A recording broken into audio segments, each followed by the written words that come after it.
ሰላም እንዴት አደራችሁ እንዴት ዋላችሁ እንዴት አመሻችሁ ውድ የስፖርት አፍቃሪያን በተለያየ የዓለም ክፍል በተለያየ የሰዓት አቆጣጠር ውስጥ ሆናችሁ እያደመጣችሁን ላላችሁ ለሁላችሁም ሰላም እና ጤናን እንደ ሁልጊዜው እመኝላችኋለሁ። ዛሬም እንደቀድሞ ሁሉ በርካታ ስፖርታዊ መረጃዎች እጄ ላይ ይገኛሉ። ከናንተ የሚጠበቀው ቪዲዮን በላይክ መጀመር ብቻ ነው። ሐሳብና አስተያየቶቻችሁንም ጻፉልኝ። ቀጥታ ወደ ስፖርታዊ መረጃዎች ስሻገር በአጫጭር የስፖርት መረጃዎች እጀምራለሁ። ቱርካዊው የስፖርት ጋዜጠኛ ለእስር ተዳርጓል ተብሏል። ሐሰተኛ የዝውውር ዜና ያሰራጨው ቱርካዊ የስፖርት ጋዜጠኛ ቡራን ካን ቴርዚ ለእስር መዳረጉ ተገልጿል። ጋዜጠኛው ጀማል ሙሲያላን ወደ ጋላታሳራይ ተዘዋውሯል ሲል ሐሰተኛ መረጃ ዘግቦ እንደነበረ ተነግሯል። ይሁን እንጂ ጋላታሳራይ የተሰራጨው ዜና ሐሰተኛ መሆኑን በተደጋጋሚ ባወጣው መግለጫ አሳውቋል። የአካባቢው ፖሊስ ጋዜጠኛው ለሕዝብ አሳሳች መረጃ አሰራጭቷል በሚል በቁጥጥር ስር አውሎታል ሲል መረጃ ቢል ስፖርት ዘግቦታል። ኤንድሪክ በሪያል ማድሪድ ይቆያል። ብራዚላዊ የፊት መስመር አጥቂ ኤንድሪክ በዚህ ክረምት በሪያል ማድሪድ እንደሚቆይ ተገልጿል። ኤንድሪክ በበርካታ የአውሮፓ ክለቦች ቢፈለግም በክለቡ በመቆየት ለቦታው እንደሚፋለም ተነግሯል። በቀጣይ የውድድር ዘመን በሪያል ማድሪድ የፊት መስመር ቦታ ላይ ከፍተኛ ፉክክር ይጠበቃል። ይሁን እንጂ ተጫዋቹ ክለቡና አሰልጣኝ ጆዜ ሞሪኒዮ በጋራ ለመቀጠል መወሰናቸው ተገልጿል። ኤንድሪክ በሚቀጥለው የውድድር ዘመን በቀኝ የፊት መስመር ቦታ ላይ የበለጠ እድል ይሰጠዋል ተብሎ ይጠበቃል ሲል መረጃውን ማርካ ስፖርት ዘግቦታል። ሮሜሮ አትሌቲኮ ማድሪድን ሊቀላቀል ነው። አርጀንቲናዊ የቶተናም ተከላካይ ክርስቲያን ሮሜሮ አትሌቲኮ ማድሪድን ለመቀላቀል መቃረቡ ተገልጿል። አትሌቲኮ ማድሪድ በቅርቡ ለቶተናም አዲስ የዝውውር ሂሳብ ለማቅረብ መዘጋጀቱ ተነግሯል። ክርስቲያን ሮሜሮ አትሌቲኮ ማድሪድን ለመቀላቀል ፍቃዱን እንደሰጠ ይህን መረጃ ፋብሪዞ ሮማኖ ዘግቦታል። አሁን ላይ በሁለቱ ክለቦች መካከል የሚደረገው ድርድር የመጨረሻ ምዕራፍ ላይ እየደረሰ ይገኛል ሲል መረጃውን ፋብሪዞ ሮማኖ ኔይማር ጁኒየር ኢንተር ሚያሚ ይሄዳል። ቤተሰቦች ይህንን መረጃ ሙንዶ ዲፖርቲቮ ዘግቦታል። ብራዚላዊ ተጫዋች ኔይማር ጁኒየር በቀጣይ ጥር ወር ውሉ ሲያበቃ ከሳንቶስ ጋር ሊለያይ እንደሚችል ተነግሯል። ኔይማር ቀጣይ መዳረሻው የአሜሪካው ክለብ ኢንተር ሚያሚ ሊሆን እንደሚችል እየተዘገበ ይገኛል። ይህ በእንዲሁ እንዳለ ለኔይማር ቅርብ የሆነው የቀድሞ ብራዚላዊ ተጫዋች ፊሊፔ ሜሎም ዜናውን አረጋግጦታል። ኔይማር ከጥር ወር ጀምሮ ሳንቶስን በመልቀቅ ለኢንተር ሚያሚ ይጫወታል ሲል ፊሊፔ ሜሎ ተናግሯል። ኔይማር ወደ ኢንተር ሚያሚ የሚያመራ ከሆነ ከቀድሞ የቡድን አጋሮቹ ሊዮኔል ሜሲና ሉዊስ ሱዋሬዝ ጋር ዳግም ይጫወታል ሲል መረጃውን ሞንዶ ዲፖርቲቮ ዘግቦታል። በሌላ መረጃ የሜሲ ጠበቆች ህጋዊ እርምጃ ሊወስዱ ነው እየተባለ ነው። የሊዮኔል ሜሲ ወላጅ አባት ጆርጅ ሜሲ ስርዓተ ቀብር ትላንት የቅርብ ሰዎች ብቻ በተገኙበት ተፈጽሟል። በግል በተካሄደው ስርዓተ ቀብር ወቅትም መገናኛ ብዙሃን የቤተሰቡን ፍቃድ ሳይጠብቁ በቅርብ መገኘታቸው ተገልጿል። የሊዮኔል ሜሲ ጠበቆችም የቤተሰቡን የግል ነጻነት በጣሱ መገናኛ ብዙሃን ላይ ክስ እንደሚመሰረቱ አስታውቀዋል። የሜሲ ቤተሰቦች በዚህ የሐዘን ጊዜ ሚዲያዎች ነጻነት ታቸውን መጋፋታቸው እንዳሳዘናቸው ተነግሯል ሲል መረጃውን ሙንዶ ዲፖርቲቮ ዘግቦታል። ሆይበርግ የኒውካስትልን ጥያቄ ውድቅ አደረገ። ኒውካስትል ዩናይትድ ፔር ኤሚል ሆይበርግን ከማርሴ ማስፈረም እንደሚፈልግና እንዲሁም ለንግግር ተቀምጦ እንደነበረ ተዘግቧል። ይሁን እንጂ የተጫዋቹ የዝውውር ሂደት በአሁኑ ሰዓት መቆሙ ተነግሯል። ኒውካስትል ዩናይትድ ማርሴ ለዝውውሩ የጠየቀውን ሂሳብ ለመክፈል ዝግጁ እንደነበረ ተገልጿል። ዴንማርካዊ አማካይ ፔር ኤሚል ሆይበርግ ግን የኒውካስትል ዩናይትድን ጥያቄ ውድቅ ማድረጉ ተዘግቧል። ማርሴ ተጫዋቹን ለመልቀቅ 15 ሚሊዮን ዩሮ መጠየቁ ተነግሯል ሲል መረጃውን ሜን ስፖርት ዘግቦታል። በሌላ መረጃ ለሳላህ ያወጣነውን ወጪ ለመመለስ ተቃርበናል ብለዋል የትራዝቦን ስፖር ፕሬዚዳንት። ግብፃዊ ተጫዋች ሙሐመድ ሳላህን ያስፈረሙት ትራዝቦን ስፖሮች በክለቡ መጠነ ሰፊ ለውጥ እያዩ መሆኑ ተገልጿል። ክለቡ ሙሐመድ ሳላህን ካስፈረመ በኋላ በርካታ ትኬቶች መሸጡ ተነግሯል። የክለቡ ፕሬዚዳንት በሰጡት አስተያየት ሳላህን ካስፈረምን 3 ቀናት ውስጥ 18000 የዓመት ትኬቶችን ሸጠናል ብለዋል። አክሎም 25000 ትኬት መድረስ ከቻለን ሳላህን ለማስፈረም ያወጣነውን ወጪ መመለስ እንችላለን ሲሉ ተደምጠው ባርሴሎና ተጫዋቹ ለረጅም ጊዜ ተጎዳ። ቤተሰቦች ይህንን መረጃ ማርካ ስፖርት ዘግቦታል። ስዊድናዊ የባርሴሎና የክንፍ ተጫዋች ሮኒ ባርጊ ከባድ የጉልበት ጉዳት እንዳጋጠመው ተነግሯል። ተጫዋቹ በጉልበቱ ላይ የኤሲኤል ጉዳት እንዳጋጠመው የስፔን መገናኛ ብዙሃን እየዘገቡ ይገኛል። ተጫዋቹ በ2024 ተመሳሳይ ጉዳት አጋጥሞት ለአንድ ዓመት ያህል ከሜዳ ለመራቅ ተገዶ እንደነበረ የሚታወስ ነው። ይህንም ተከትሎ ተጫዋቹ ከጉዳቱ ለማገገም እስከ 7 ወራት ጊዜ እንደሚያስፈልገው ተነግሯል።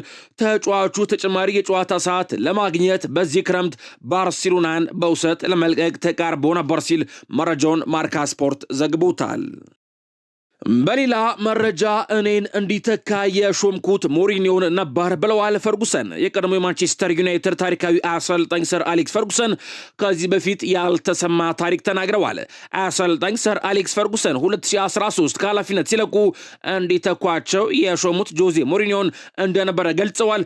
ሞሪኒዮ እኔን እንዲተካ ጠይቀነው ነበር፣ እኔም ሁሉንም አብራርቼለት ተስማምቶ ነበር ሲሉ ሰር አሌክስ ፈርጉሰን ተናግረዋል። ይሁን እንጂ በአንዱ ምሽት እያለቀሰ ደወለልኝ የሚሉ ፈርጉሰን ማድረግ አልችልም፣ አሌክስ ለቼልሲ ቃሌን ሰጥቻለሁ፣ ማጠፍ አልፈልግም ሲል ነግሮኛል ብለዋል። አክለውም የሰጠኝን ምክንያት ተረድቼዋለሁ፣ ነገር ግን በጣም አበሳጭቶኝ ነበር ሲሉ አዲስ በወጣው የጆዜ ሞሪኒዮ ዘጋቢ ፊልም ላይ ተናግረዋል። በዩናይትድ ስፈለግ ክብር ተሰምቶኝ ነበር ብሏል ጆዜ ሞሪኒዮም። ለቤን ተከትዬ ስለወሰንኩ አልጸጸትም ብሏል። አሰልጣኝ ጆዜ ሞሪኒዮ 2013 ማንቸስተር ዩናይትድ ለመረከብ ፈርሞ እንደነበረ አረጋግጧል። በወቅቱ ወደ ዩናይትድ ለመምራት ተስማምቼ ነበር፣ ትልቅ ክብርም ተሰምቶኝ ነበር፣ ምክንያቱም ማንቸስተር ዩናይትድ ትልቅ ክለብ ነው ብለዋል። ሪያል ማድሪድ የዓለማችን ታላቁ ክለብ ነው ካልኩኝ ማንቸስተር ዩናይትድ በጣም ቅርቡ እንደሆነ መናገር አለብኝ ሲል ጆዜ ሞሪኒዮ ተናግሯል። ለምን ቼልሲን እንደመረጠ ያስረዳው ጆዜ ሞሪኒዮ እግር ኳስን መውደድና ክለብ መውደድ ይለያያሉ፣ ለእኔ የክለብ ፍቅር የበለጠ ጠንካራ ነው ብለዋል። አክለውም ማንቸስተር ዩናይትድን የማሰልጠን እድል ማጣት ለእኔ የሚያበሳጭ ነበር፣ ነገር ግን በምርጫዬ አልጸጸትም፣ ምክንያቱም ልቤን ተከትዬ ነው የወሰንኩት ሲሉ ጆዜ ሞሪኒዮ ተደምጠዋል። ማንቸስተር ዩናይትዶች ወጣቱን ፉልባክ ጆርጌ ሳሊናስን ለማስፈረም የሚደረገውን ፉክክር ተቀላቅለዋል እየተባለ ነው። የማንቸስተር ዩናይትድ ሰዎች ከሉዊስ ሃል አንጻር እሱን እንደ ብዙ ወጪ የማያስወጣ አማራጭ አድርገው እንደሚመለከቱ ተገልጿል። ለስፔን ከ19 ዓመት በታች መጫወት የቻለው የሳንታደር አካዳሚ ምሩቁ ባለፈው ሲዝን ክለቡ ከታችኛው ዲቪዚዮን እንዲያድግ ትልቅ አስተዋጽኦ እንደነበረው ተገልጿል። ጆርጌ ሳሊናስ ባለፈው ሲዝን ለሬሲንግ ሳንታዴር 34 ጨዋታዎችን መጫወት የቻለ ሲሆን ከማንቸስተር ዩናይትድ ባሻገር የባርሴሎናና የአትሌቲኮ ማድሪድን ቀልብ መሳቡ ተገልጿል።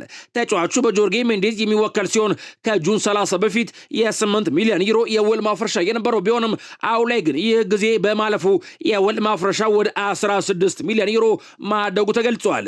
ይህ የውል ማፍረሻ ለማንቸስተር ዩናይትድ ከባድ ይሆናል ተብሎ የማይጠበቅ ሲሆን ሳሊናስ ከዚህ ቀደም ባርሴሎናን ለመቀላቀል ክፍት መሆኑን ፋብሪዞ ሮማኖ ዘግቦ ነበር። ማንቸስተር ዩናይትድ ጆርጌ ሳሊናስን ማስፈረም ከፈለገ የውል ማፍረሻውን 16 ሚሊዮን ዩሮ የመክፈል ምንም አይነት ስጋት የለበትም። 16 ሚሊዮን ዩሮን ከከፈለ ተጫዋቹን ማስፈረም ይፈልጋል ሲል ይህንን መረጃ ዲያሮ ማኑ ኮኔን በተመለከተ ማንቸስተር ዩናይትድ ውስጥ መግባባት አልተቻለም ተብሏል። ዩናይትድ ከኮኔ ወኪሎች ጋር ንግግር ቢጀምርም የተጫዋቹ ፕሮፋይል ግን በክለብ ውስጥ መከፋፈልን እንደፈጠረ ተገልጿል። አንዳንድ አመራሮች ፕሪሚየር ሊጉን ያለመደ ወይንም በይበልጥ የተረጋገጠና ልምድ ያለው ተጫዋች ይመርጣሉ ሲል ይህንን መረጃ ቤን ጃኮብስ ይፋ አድርጎታል። ማንቸስተር ዩናይትዶች አሁንም ከፍተኛ ተርፍ ከሚያስመዘግቡ ክለቦች መካከል ይቀመጣሉ። ክለቡ ወደ ስኳድ ኮስት ሬሾ ስርዓት ከተሸጋገረ በኋላ በጠንካራ የፋይናንስ ሁኔታ ላይ ይገኛል። በቂ የገንዘብ ተቀማጭም አላቸው። ወደ ቻምፒዮንስ ሊግ መመለሳቸውም ከ50 እስከ 100 ሚሊዮን ፓውንድ ገቢ ሊያስገኝላቸው ችሏል። በዚህም ክለቡ በዝውውር ገበያው ላይ እያሳየ ያለው ዝቅተኛ እንቅስቃሴ አስገራሚ ነው። ማንቸስተር ዩናይትዶች በራሳቸው የጣሉት የወጪ ገደብና ጥንቃቄ የተሞላበት አካሄዳቸው ከገንዘብ ጥረት የተነሳ ሳይሆን ለዝውውር ከመደቡት የገንዘብ መጠን ጋር የተያያዘ ነው። ኢኒዮስ ማንቸስተር ዩናይትድ ለረጅም ጊዜ ያህል ለተጫዋቾች ከሚገባው በላይ እየከፈለ እንደቆየ ያምናል። ስለዚህ በተመጣጣኝ ዋጋ ሊገኙ የሚችሉና የፕሪሚየር ሊግ ልምድ ያላቸው ተጫዋቾች ቅድሚያ ይሰጣቸዋል። ትክክለኛው ተጫዋች በትክክለኛ ዋጋ ካልተገኘ ግን መጠበቅን ይመርጣሉ። የሰር ጂም ራትክሊፍ አካሄድ በዋናነት ወጪን በመቀነስ ላይ ያተኮረ ነው። እንደ ሳንቾና ካዜሚሮ ያሉ ከፍተኛ የከፋይ ተጫዋቾችም አሁን ላይ ከክለቡ ለቀዋል። በሳምንት ለደሞዝ ብቻ የሚወጣው ከ1 ሚሊዮን ፓውንድ በላይም ወጪን መቀነስ ይፈልጋሉ። ነገር ግን የቻምፒዮንስ ሊግ ቦነሶች የብዙ ተጫዋቾችን ደሞዝ ወደ 25% እንዲጨምር አድርጓል። ማንቸስተር ዩናይትድ ለረጅም ጊዜ ከፍተኛ ደሞዝ ሲከፍል ቆይቷል። ስለዚህ ወጪዎቹን በተሻለ ሁኔታ መቆጣጠር እስከሚቻልበት ደረጃ ድረስ እየሰራ ይገኛል። ማንቸስተር ዩናይትድ በዚህ ክረምት የዝውውር መስኮት ተጫዋቾችን ለማስፈረም የገንዘብ እጥረት አጋጥሞት ሳይሆን ወጪዎችን ለመቆጠብ እየሞከረ ስላለ ነው ሲል ቤተሰቦች ይህንን መረጃ ሜን ስፖርት ዘግቦታል። ከማንቸስተር ዩናይትድ ጋር በተያያዘ ማቲያስ ዴሊት ወደ ልምምድ ተመልሷል ተብሏል። ማንቸስተር ዩናይትድ ይፋ ባደረገው መረጃ መሰረት ማቲያስ ዴሊት በዛሬው ልምምድ ላይ መሳተፉ ተገልጿል። ኔዘርላንዳዊ ተከላካይ ከቡድኑ ጋር ለመጀመሪያ ጊዜ በሜዳ ላይ ልምምድ ማድረጉ ተገልጿል። ዴሊት ከጉዳቱ ለማገገም አሁንም እየሰራ ሲሆን ሙሉ በሙሉ ከጉዳቱ አገግሞ ፊት አለመሆኑ ተገልጿል። ተከላካዩ 15 ደቂቃዎችን ከዋናው ቡድን ጋር ልምምድ እያሰራ ሲሆን ቀሪዎቹን የልምምድ ጊዜያት ለብቻው ልምምድ ማድረጉን ክለቡ ይፋ አድርጓል ሲል መረጃውን ፉትቦል ኢንሳይደር ዘግቦታል። ጁቬንቱሶች ዚርክዚን የመግዛት አማራጭ ባለው የውሰት ውል ለማስፈረም የሚያደርጉት ንግግር እንደቀጠለ ነው ተብሏል። ሌሎች ፍላጎት ያሳዩ ክለቦችም አሉ ሲል መረጃ ዘ አትሌቲክስ ዘግቦታል። በርካታ የሻምፒዮንሺፕ ክለቦች በማንቸስተር ዩናይትዱ ታዳጊ በኮሌር ላይ ፍላጎት አሳይተዋል እየተባለ ነው። በመሆኑም የማንቸስተር ዩናይትድ አመራሮች ተጫዋቹን በሽያጭ ወይንስ በውሰት እንስጠው በሚለው ዙሪያ ላይ ውይይት እያደረጉ ይገኛል ሲል ይህንን መረጃ ስካይ ስፖርት ዘግቦታል። ማርከስ ራሽፎርድ ደስተኛ ነው። ቤተሰቦች ይህን መረጃ ዘ አትሌቲክስ ዘግቦታል። ወደ ማንቸስተር ዩናይትድ የተመለሰው ማርከስ ራሽፎርድ በቀጣዩ የውድድር ዓመት ለማንቸስተር ዩናይትዶች ግልጋሎት እንደሚሰጥ መረጋገጡ ይታወሳል። በዚህም ተጫዋቹ በአሰልጣኝ ማይክል ካሪክ ስር ለመሰልጠን በመቻሉ ደስተኛ መሆኑን አሳውቋል። ራሽፎርድ በአዲሱ የውድድር ዓመት 14 ቁጥር ማሊያን ለብሶ የሚጫወት ይሆናል ሲል መረጃውን ዘ አትሌቲክስ ዘግቦታል። የቀድሞ የማንቸስተር ዩናይትድ ተጫዋች አሺሊ ያንግ እንዲህ ብሏል። ዩሪ ቲሌማንስ ማንቸስተር ዩናይትድን ስለመቀላቀሉ እንዲህ ሲል ይናገራል። ዩሪ ማንቸስተር ዩናይትድን ከመቀላቀሉ በፊት አውርቼው ነበር። እናም ዩናይትድን መቀላቀል ልክ እንደኔ እሱም ህልሙ እንደሆነ አጫውቶኛል። ዩሪ በጣም አስደናቂ ተጫዋች ነው። አንድን ቡድን ዋንጫዎች እንዲያሸንፍ ማገዝ የሚችል አይነት የመሃል ሜዳ ተጫዋች ነው።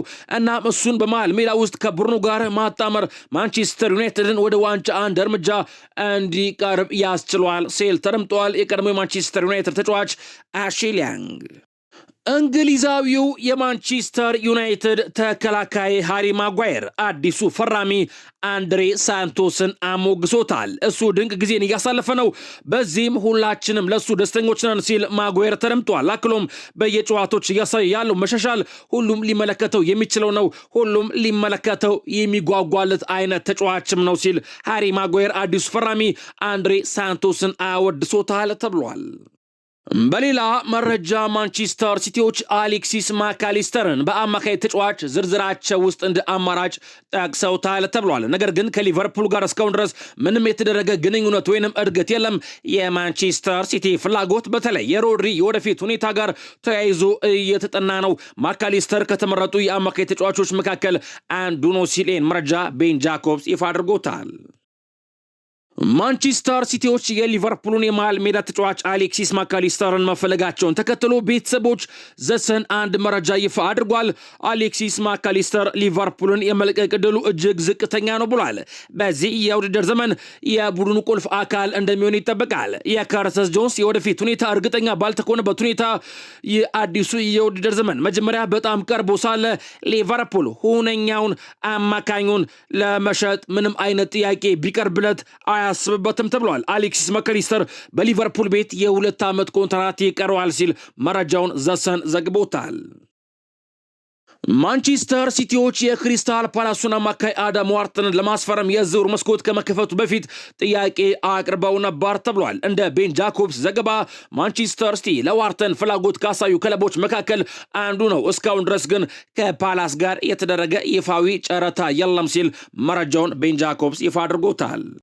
ኤንዞ ማሬስካ አዲሱ የማንቸስተር ሲቲ አሰልጣኝ ኦማር ማርሙሽ የወደፊት ሁኔታ በተጫዋቹ ራሱ ውሳኔ እንደሚወሰን አሳውቀዋል። ማሬስካ ሁኔታው ጄምስ ትራፎርድ ወደ ሊድስ ዩናይትድ ከመዘዋወሩ በፊት ከነበሩ ሁኔታ ጋር ተመሳሳይ መሆኑን ጠቁመዋል። ማርሙሽ ተጨማሪ የጨዋታ ደቂቃዎችን መጫወት ይፈልጋል ሲል ይህንን መረጃ ስካይ ስፖርት ዘግቦታል። ባርሴሎና እና ማንቸስተር ሲቲ በሮድሪ ስምምነት ዙሪያ በከፍተኛ ደረጃ በላቀ ድርድር ላይ ይገኛሉ ተብሏል። ክለቡ ዝውውሩን ሮብ ወይም ሐሙስ ለማጠናቀቅ ከፍተኛ ግፊት እያደረገ ይገኛል። አጠቃላይ የዝውውር ክፍያው 70 ሚሊዮን ዩሮ ሊደርስ ይችላል ሲል ይህን መረጃ ሙንዶ ዲፖርቲቮ ዘግቦታል። ባርሴሎና ማንቸስተር ሲቲ ለሮድሪ የጠየቀውን ዋጋ 65 ሚሊዮን ዩሮና 5 ሚሊዮን ዩሮ ቦነስ ለመክፈል ፍቃደኛ እንደሆነ አሳውቋል ተብሏል። ሮድሪ ከባርሴሎና ጋር የ4 ዓመት ኮንትራት ለመፈራረም ከስምምነት ደርሷል ሲል ይህን መረጃ ሙንዶ ዲፖርቲቮ ዘግቦታል። ሮድሪን በተመለከተ ቤተሰቦች እውቁ ኢትዮጵያዊ የስፖርት ተንታኝ አላዛር አስገዶም እንዲህ ብሏል። መልቀቅ አንድ ነገር ነው፣ እየለቀቀ ያለበት ሁኔታ ግን ደስ የሚል አይደለም። ፐብሊክ ላይ የሚስጣቸው አስተያየቶች ኃይለኛ ቸልተኝነት አለው። ማንቸስተር ሲቲን በተመለከተ አስተያየቶቹ ለማንቸስተር ሲቲ ደጋፊዎች ስሜት አለመጨነቅ የሚመስል ነገር አላቸው። ትንሽ ወግ ባለው ለሱ አገልግሎት በሚመጥን ሁኔታ እየለቀቀ ያለ አይመስለኝም ብሏል። እስከ ቅርብ ጊዜ የሮድሪን መውጣት ብዙዎቻችን በሚባል ደረጃ በጉዳቱ እድሜው የሚሄድበት ሊግም የሀገሩ ሊግ መሆኑ ተከትሎ ቢቆይ የምንመርጥ ቢሆንም ብዙ ሳያስከፋን ይቅ ነው ብለን እንሸኘው ነበር። አሁን ግን ማንቸስተር ሲቲ በዳይ እንጂ ጠፍጥፎ ሰርቶ ከባላንዶር ክብር እስከ የዓለም የምንጊዜም የ6 ቁጥር ምርጥ ተጫዋች መከራከሪያነት ለሱ ብዙ የሆነለት ክለብ እስከማይመስል ድረስ መልቀቁን የሞትና የህይወት ጉዳይ አድርጎታል። ወደ ባርሴሎና ባይመስልም ድንገት እንኳን ባይሳካ ወደ ፒኤስጂ ሙኒክ ወይንም ወደ ሌላ ሀገር ሊግ ወደ ሌላ ትልቅ ክለብ ከመሄድ ወደኋላ የሚል አይመስልም። ሮድሪ ከማንቸስተር ሲቲ ካለቀኩኝ ብሎ ሙጭጭ ብሏል ሲል እውቁ ኢትዮጵያዊ የስፖርት ተንታኝ አላዛር አስገዶም ተደምጠዋል። ቤተሰቦች በዚህ ላይ የእናንተን ሀሳብ ብጽፉልኝ ደስ ይለኛል። በአላዛር አስገዶም አስተያየት ተስማማላችሁ ወይንስ አትስማሙም? ሀሳባችሁን ኮሜንት መስጫ ቦክስ ላይ ጻፉ። ሳውዛምፕተኖች ዴቪን ሙባማን ከማንቸስተር ሲቲ በውሰት ውል ለማስፈረም ስምምነት ላይ ቢደርሱም እስካሁን ድረስ ግን ማንቸስተር ሲቲዎች ተጫዋቹን ለመልቀቅ ፍቃደኞች አልሆኑም ሲል ይህንን መረጃ ፋብሪዚዮ ሮማኖ ዘግቦታል። በሌላ መረጃ ሊቨርፑል በይፋ ተጫዋች አስፈርመዋል። የመርሳይዶ ክለብ ሊቨርፑል የባርሴሎናውን ተከላካይ ሮናልድ አራሆን ዝውውር ማጠናቀቁን ይፋ አድርጓል። የኡራጋዩ ተከላካይ ሮናልድ አራሆ ሊቨርፑልን በውሰት ለአንድ የውድድር ዘመን ተቀላቅሏል። በውሰት ውል ውስጥም በአመቱ መጨረሻ በ55 ሚሊዮን ዩሮ በቋሚነት የማስፈረም አማራጭ ተካቷል። ሊቨርፑል የውሰት ክፍያ የማይከፈል ሲሆን ሙሉ የደሞዝ ወጪውን እንደሚሸፍን ተገልጿል። ሮናልድ አራሆ ለመጀመር ጓጉቻለሁ ብሏል። ሊቨርፑልን የተቀላቀለው ሮናልድ አራሆ በዝውውሩ መደሰቱን ከፊርማው በኋላ ተናግሯል። ለመጀመር በጣም ጓጉቻለሁ ያለው አራሆ በዚህ ታሪካዊ ክለብ ውስጥ በመሆኔ በጣም ደስተኛ ነኝ ብሏል። አክሎም በሊቨርፑል አዲስ ህይወት ለመጀመር ዝግጁ ነኝ ሲል ተደምጧል። ሮናልድ አራሆ በሊቨርፑል ቤት የ33 ቁጥር ማሊያን የሚለብስ ይሆናል። የሚካ ጎርትስ ወደ ፒኤስጂ የሚደረገው ዝውውር በብራድሊ ባርኩላ ጉዳይ ላይ ጠቃሚ ተጽዕኖ ሊኖረው ይችላል እየተባለ ነው። ቤተሰቦች ይህን መረጃ ፋብሪዚዮ ሮማኖ በራሱ የዩቲዩብ ቻናል ላይ መረጃውን አሰራጭቶታል። ዋናው ነጥብ ሊቨርፑልና ፒኤስጂ የዝውውር ክፍያው ዋጋ ላይ መቀራረብ መቻላቸው ነው። በሁለቱ ክለቦች መካከል አሁንም ልዩነት አለ። ነገር ግን ፒኤስጂ ቱሪዝን ከዚያም አክሊዎችንና ሚካ ጎርትስን ካስፈረመ የሁኔታውን አቅጣጫ ሊቀይርና ሊቨርፑል ከፒኤስጂ ጋር ስምምነት ለመድረስ የበለጠ ዕድል እንዲያገኝ ሊያደርግ ይችላል። ሊቨርፑል 170 ሚሊዮን ዩሮ አይከፍልም። ስለዚህ ፒኤስጂ ባርኩላን በ170 ሚሊዮን ዩሮ ለመሸጥ ይህን ዋጋ ብቻ እንደሚጠብቅ አይጠበቅም ሲል ፋብሪዚዮ ሮማኖ መረጃውን ይፋ አድርጎታል። ጄረሚ ጃኩዌት በዚህ ሳምንት መጨረሻ ወደ የመጀመሪያ ቡድን ልምምድ እንደሚመለስ ይጠበቃል ተብሏል። ጆቫኒ ሊዮኒ ደግሞ የጉዳት ማገገሚያውን በመጨረሻ ደረጃ ላይ ይገኛል። በመሆኑም ሊቨርፑል አሁን ትኩረቱን ወደ ክንፍ መስመር ማጠናከር ላይ እንደሚያደርግ ይጠበቃል ሲል ይህንን መረጃ ስካይ ስፖርት ዘግቦታል። ኢፌ አኒ ንዱኩ እሁድ ከኮሞ ጋር የሚደረገውን የወዳጅነት ጨዋታ ከጨረሰ በኋላ ሊቨርፑልን ለቆ እንደሚሄድ ይጠበቃል ተብሏል። በዚህ ክረምት ዝግጅት ወቅትም ጥሩ አቋም አሳይቷል። አሁንም ከፖርቹጋል፣ ጀርመንና ዴንማርክ ጠንካራ የዝውውር ጥያቄዎች እየቀረቡ ይገኛል። ከቤልጂየም፣ ፈረንሳይና ስፔን ያሉ ክለቦችም ተጫዋቹ ላይ ፍላጎት አሳይተዋል ሲል ይህን መረጃ ዘ አትሌቲክስ ዘግቦታል። በሌላ መረጃ ቼልሲ ታዳጊ ለማስፈረም ተቃርቧል። የምዕራብ ለንደኑ ክለብ ቼልሲ አሜሪካዊ ታዳጊ ከሎስ አንጀለስ ጋላክሲ ለማስፈረም ተቃርቧል። ሰማዮቹ የ16 ዓመቱን አማካይ ቪሴንቴ ጋርሺያን ዝውውር እያጠናቀቁ መሆኑ ተገልጿል። ተጫዋቹ በ2028 18 ዓመት ሲሞላው ወደ እንግሊዝ በመሄድ ቡድኑን እንደሚቀላቀል ተዘግቧል። የታዳጊው ዝውውር ሂሳብ $3 ሚሊዮን እና ተጨማሪ ክፍያ መሆኑን ይህን መረጃ ዘ አትሌቲክስ ዘግቦታል። ቼልሲ በቅርቡ ሌላኛውን አሜሪካዊ ታዳጊ ቤንጂ ፍላወርስን ከዳላስ ማስፈረሙ አይዘነጋም ሲል መረጃውን ዘ አትሌቲክስ ዘግቦታል። ከቼልሲ ጋር በተያዘ አሰልጣኝ ዣቪ አሎንሶ በቡድን ውስጥ ደረጃ 1ና ደረጃ 2 የሚባሉ ሁለት አይነት ቡድኖች ለመስራት እየሞከረ ይገኛል ተብሏል። መረጃውን ስካይ ስፖርት ዘግቦታል። የክለቡ አንዳንድ ተጫዋቾች አሰልጣኙ ሁለት አይነት ቡድን እየሰራ ነው የሚል እምነት እንዳላቸው ተዘግቧል።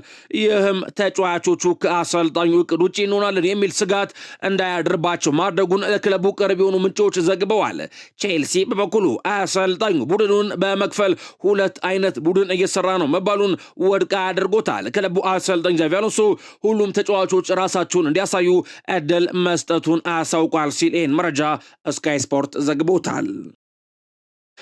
ቼልሲ እና ሚካኤሎ ሞድሪክ በውሰት ዝውውር ዙሪያ ንግግሮችን ጀምረዋል ተብሏል። ተጫዋቹ በውሰት ከክለቡ እንደሚለቅ የሚጠበቅ ሲሆን ሞድሪክ በውሰት ወደ ፕሪሚየር ሊግ ክለቦች መሄድ ይፈልጋል ተብሏል። ከጣሊያን ግን በርካታ ፍላጎቶችን እየሳበ ይገኛል ሲል ይህንን መረጃ ስካይ ስፖርት ዘግቦታል። የቤኔፊካው አሰልጣኝ ማርኮ ሲልቫ የቡድኑን የመከላከያ ክፍል ለማጠናከር የቼልሲውን ተከላካይ ቶሲን አድራቢውን እንደሚፈልጉት አሳውቀዋል። የ28 ዓመቱ የቼልሲ ኮከብ ቀደም ሲል በፉላም ለ3 ዓመታት በማርኮ ሲልቫ ስር ተጫውቷል። ከዚያም በኋላ ወደ ቼልሲ ተዘዋውሯል። ቼልሲዎች ስለ ቤኔፊካ ዝውውር ፍላጎት እስካሁን ድረስ ምንም አይነት ምላሽ አልሰጡም ሲል ይህንን መረጃ ፋብሪዚዮ ሮማኖ ዘግቦታል። በሌላ መረጃ ሻካ ሂስሎፕ አርሰናል ገንዘብ ካለው ጁሊያን አልቫሬዝን ማስፈረም አለበት ብሏል። የቀድሞ የእንግሊዝና የዌስትሃም ዩናይትድ ግብ ጠባቂ የነበረው ሻካ ሂስሎፕ አርሰናል አሁንም በምርጥ አቋም ላይ የሚገኝ የ9 ቁጥር ተጫዋች ያስፈልገዋል፣ የማል አጥቂ ማስፈረም አለበት ብሏል። ሂስሎፕ ለኢኤስፒኤን በሰጠው አስተያየትም አርሰናሎች አሁን ላይ በዓለም ደረጃ ላይ ያለ የማል አጥቂ እንደሚያስፈልጋቸው አስባለው። ቪክተር ዮኬሬሽን የ9 ቁጥር አጥቂ አድርገው ቢዙም አሁን ገንዘቡ ካላ ወደ አእምሮ የመጣው ስም ጁሊያን አልቫሬዝ ነው ብሏል። ጁሊያን አልቫሬዝ የመሃል አጥቂ ብቻ ሳይሆን ከግራ ሆነ ከቀኝ ክንፍ ላይ መጫወት የሚችል ሁለገብ አጥቂ ነው።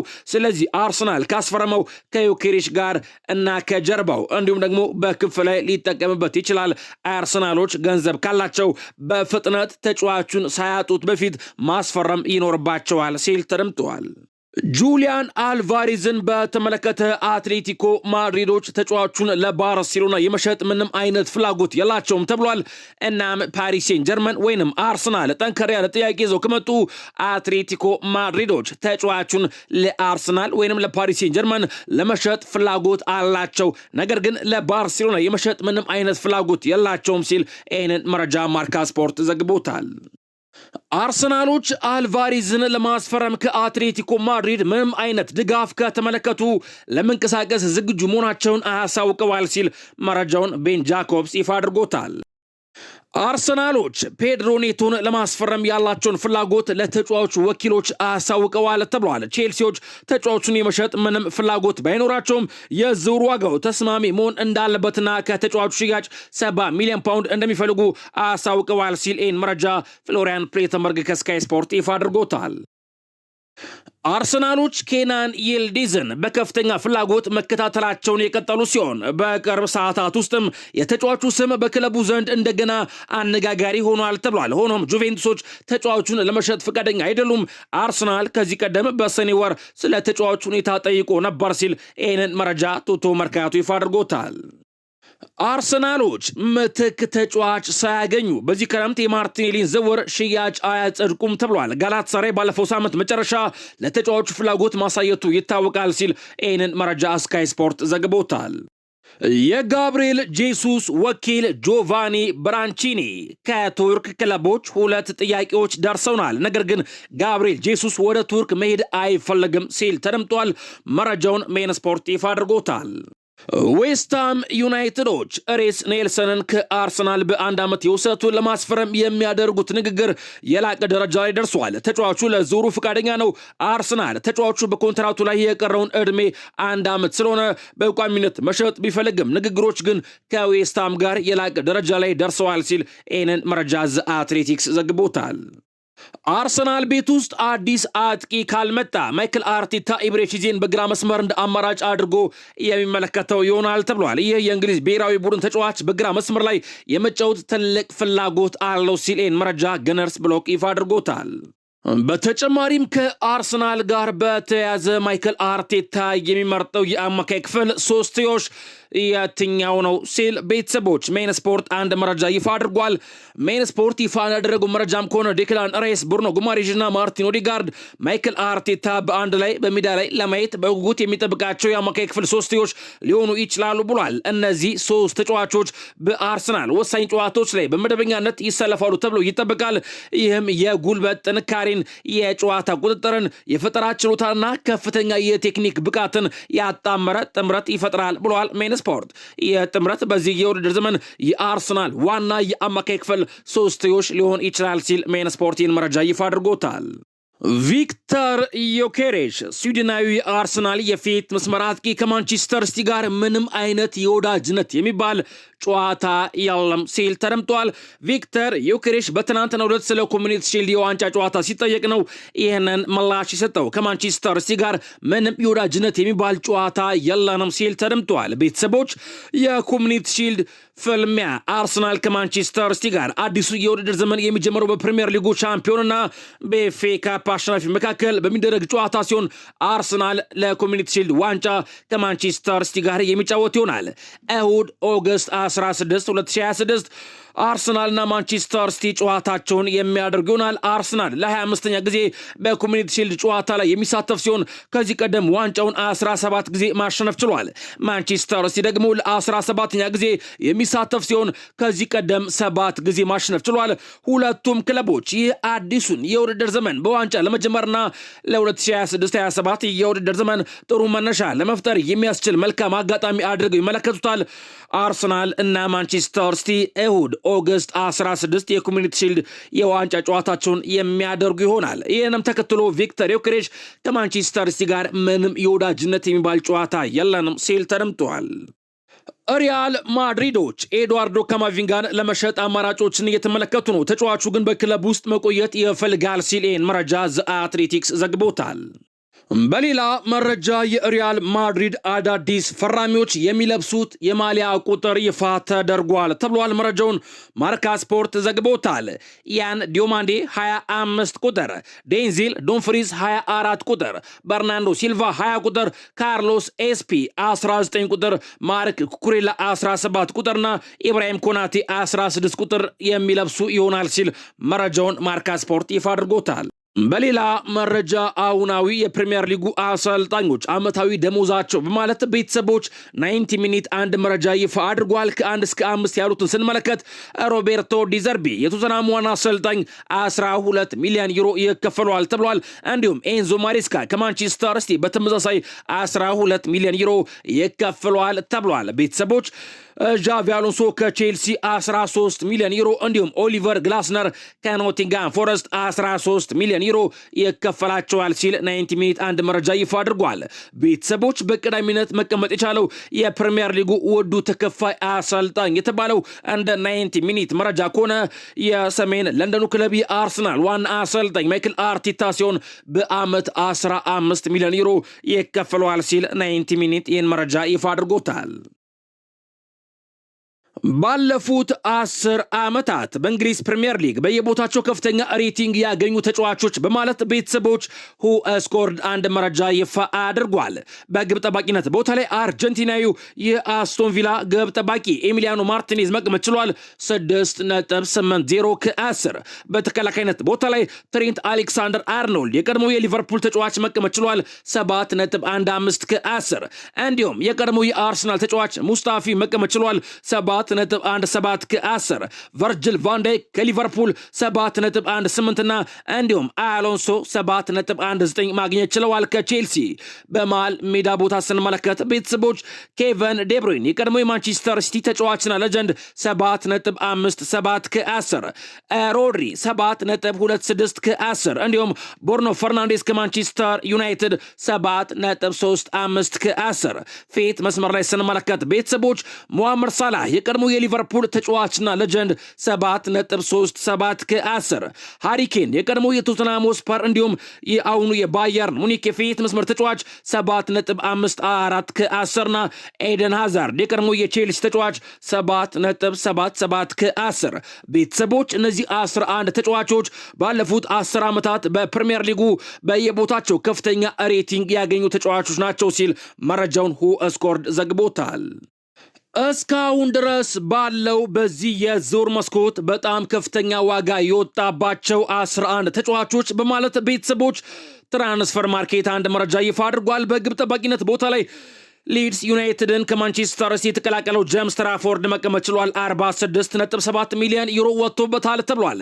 በተከላካይነት ቦታ ላይ ማርክ ኩሬል አለ ከቼልሲ። ሪያል ማድሪድን የተቀላቀለው ተጫዋች 55 ሚሊዮን ዩሮ ወጥቶበታል ተብሏል። ቫኔክ አዲሱ የቶተንሃም ሆትስፐር ተጫዋችም ተካቷል 60 ሚሊዮን ዩሮ። ጃኬት አዲሱ የሊቨርፑል ፈራሚ 63.6 ሚሊዮን ዩሮ እና ላክሮክስ አዲሱ የቼልሲ ፈራሚ 60.7 ሚሊዮን ዩሮ። የአማካይ ክፍሉን ስንመለከት ቤተሰቦች እንደ ትራንስፈር ማርኬት መረጃ ከሆነ አንደርሰን አዲሱ የማንቸስተር ሲቲ ፈራሚ ከኖቲንጋም ፎረስት ወደ ማንቸስተር ሲቲ ሲዘዋወር 135 ሚሊዮን ዩሮ ወጥቶበታል ተብሏል። ቶናሊ አዲሱ የቶተንሃም ሆትስፐር ፈራሚ ከኒውካስትል ዩናይትድ ወደ ቶተንሃም ሲዘዋወር 108 ሚሊዮን ዩሮ ወጥቶበታል ተብሏል። ቦርኖ ጉማሬዥ አዲሱ የአርሰናል ፈራሚ ከኒውካስትል ዩናይትድ ወደ አርሰናል ሲዘዋወር 87.5 ሚሊዮን ዩሮ ወጥቶበታል ተብሏል። ፌት መስመሩን ስንመለከት ደግሞ ቤተሰቦች ሞርጋን ሮጀርስ መቀመጥ ችሏል። አዲሱ የቼልሲ ፈራሚ 138 ሚሊዮን ዩሮ ወጥቶበታል የተባለው። እንዲሁም ጎርደን መቀመጥ ችሏል። አዲሱ የባርሴሎና የፌት መስመር ተጫዋች ከኒውካስትል ዩናይትድ ወደ ባርሴሎና ሲዘዋወር 80 ሚሊዮን ዩሮ ወጥቶበታል ተብሏል። እንዲሁም ዲዮማንዴም መካተት ችሏል። አዲሱ የሪያል ማድሪድ ፈራሚ 125 ሚሊዮን ዩሮ ወጥቶበታል ሲል ይህንን መረጃ ቤተሰቦች እነዚህ 11 ተጫዋቾች እስካሁን ድረስ ባለው የዝውውር መስኮት ከፍተኛ ወጪ የወጣባቸው 11 ተጫዋቾች ናቸው ሲል መረጃውን ትራንስፈር ማርኬት ለዚህ ሰዓት ያስኩላችሁ አጫጭር የስፖርት መረጃዎች እነዚህ ነበሩ። ቤተሰቦች አብራችሁን ስለቆያችሁ ከልብ እናመሰግናለን። ቪዲዮን ላይክ አድርጉት፣ ሐሳብና አስተያየቶቻችሁን ጻፉልኝ። በሌሎች የስፖርት መረጃዎች ነገ ተመልሰን እንገናኛለን። ተመልሰን እስከምንመጣ ሰላም ቆዩልን።